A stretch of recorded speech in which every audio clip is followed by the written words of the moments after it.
Еми, готино е като идея. Интересна картинката, защото блокове има навсякъде. Дали сме на тавана, на тая, на това. Аз мисля, че това ще идея. Тук имаше блокове, имаше и тук. Да, всъщност тук, да. Правилно, разбираш, тук да направиш до кръста, ако имаш възможност, мисля, че се получи.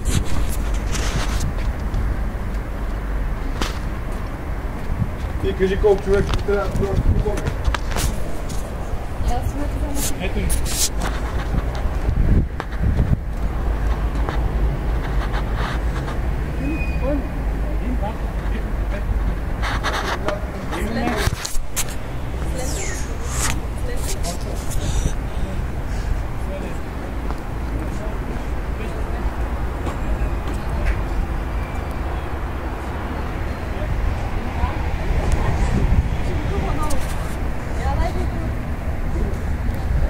Ден 4. Снимки.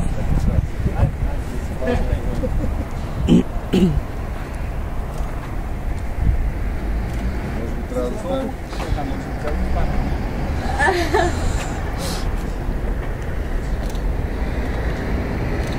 Това твой ли бъде?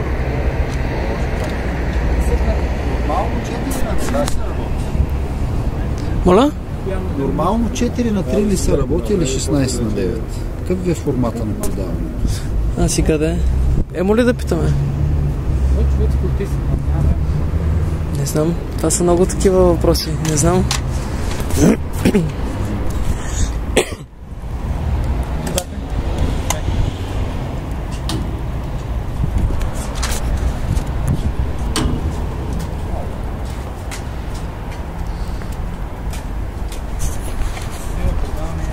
Камери, аз съм носил толкова неща, че вече...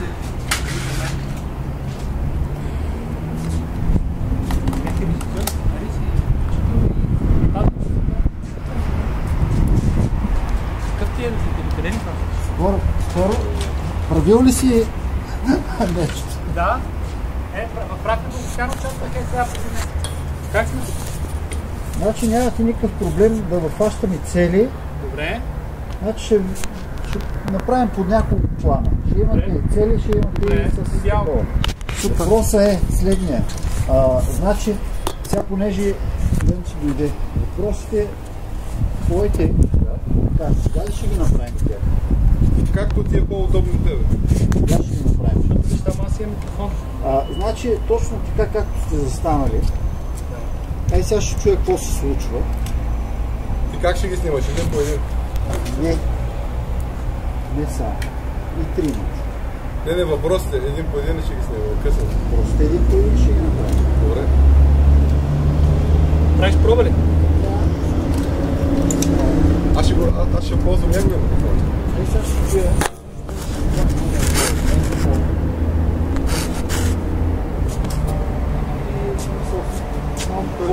Той ще направи, аз ще говоря с тебе.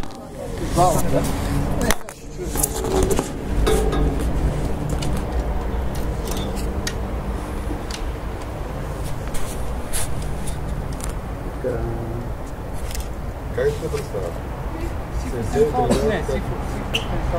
Добре, защото тук някой не ве да виж памето, съм треньор. Казваме.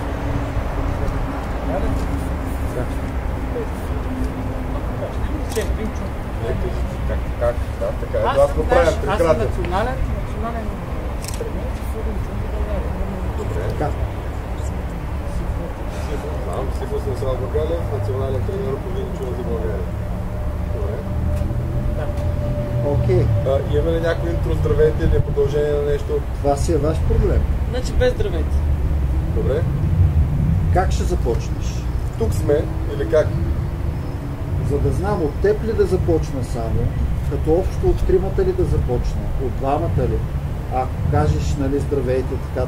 Ако имаш някакво въведение... Това беше въпросът, продължение ли на тема? Така, днес темата в предаването е насилието и страха и затова имаме интервю с... Добре. Значи днес темата е, окей, значи почвам от тебе, отваряме към двамата и накрая ще Днес темата в ползваме... предаването не е страха и насилието, затова сме заедно с Сифо Станислав Багалев, който е национален треньор по Винчуна за България. Така, идеално. Така. Като Вече от време на време към него, от време на време към мен, към камерата. Добре. Да. Почвам от камера. Почвам от камерата, точно. Аз в принцип микрофон съм сипнал, сега се чуя къде си сложа ръцете. Няма да ти казвам къде да си сложиш ръцете. Някой не знае, уместен въпрос. Добре, айде. Че бях пуснал записа, спирам. Добре, че шефа е тук. Шефа е тук, Костов Кръг. Не, защото извиня телефона.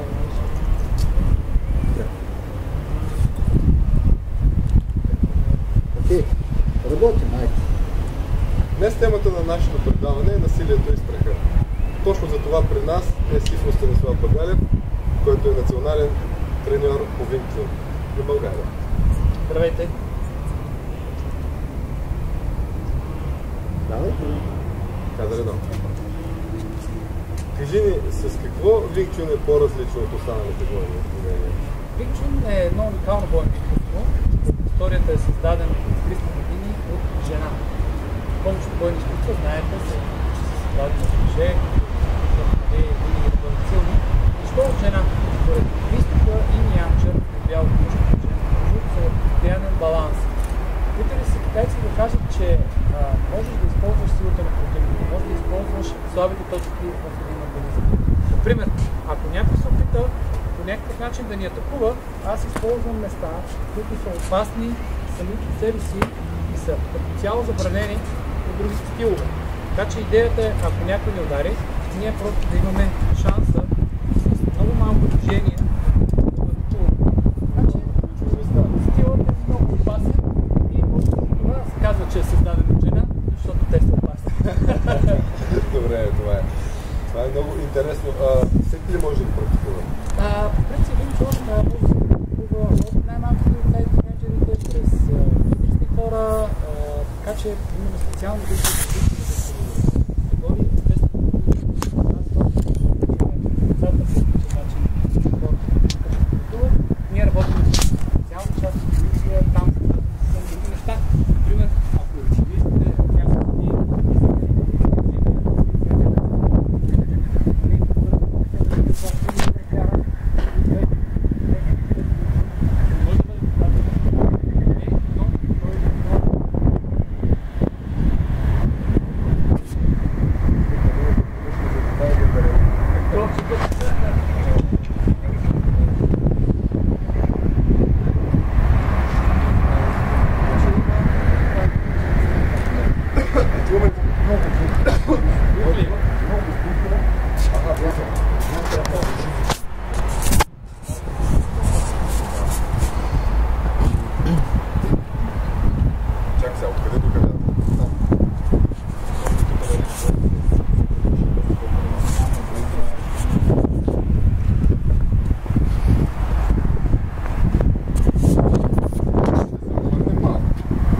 вятър да ни дойде по-отстрани.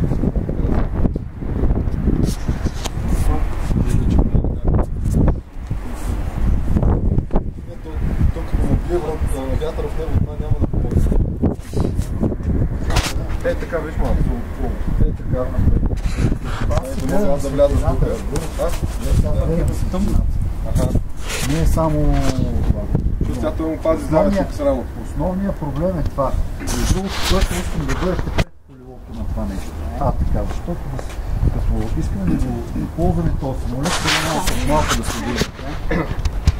Добре, повтаряме ли нещо? Добре. Ще го повторим, да.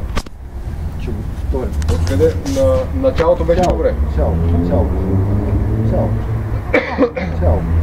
Беше днес темата е насилието и страха. Насилието и страха. Сили и спри. Майка, много дух. Сега спря. Карате ме уши. Да, аз го чувам. Толкова ли е проблем? Все пак сме на открито място. Мисля, ако се чуват наши думи, окей, ама... Те се чуват, обаче бяла ли човек? Бяла човек. Защото той тук майка бяла човек, слушай. Много пробва едната. Чува ли си ли? Чува се и вятъра, но чува ми харесва. Тихчик вятър, така тихо шумтеше. Хората нарочно правят такива ефекти. Не, хубаво е, мястото е хубаво, готино е, тъй че... Само. Сега. Айде да го направим, ще видим там. Те за изчистване не могат да изчистват нищо, защото всичко от едно място е.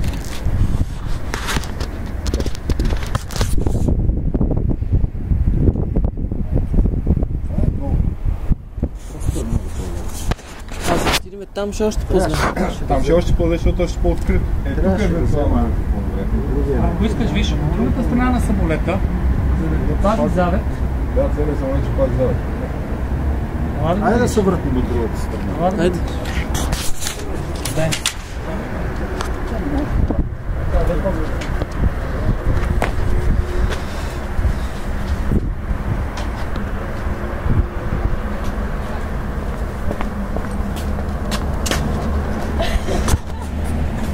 Смей се.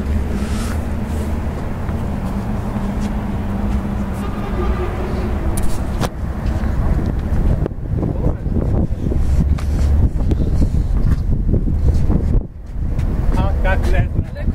Леко пекал. Тъй ли?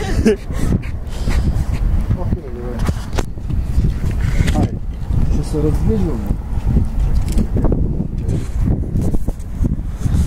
Ден 4.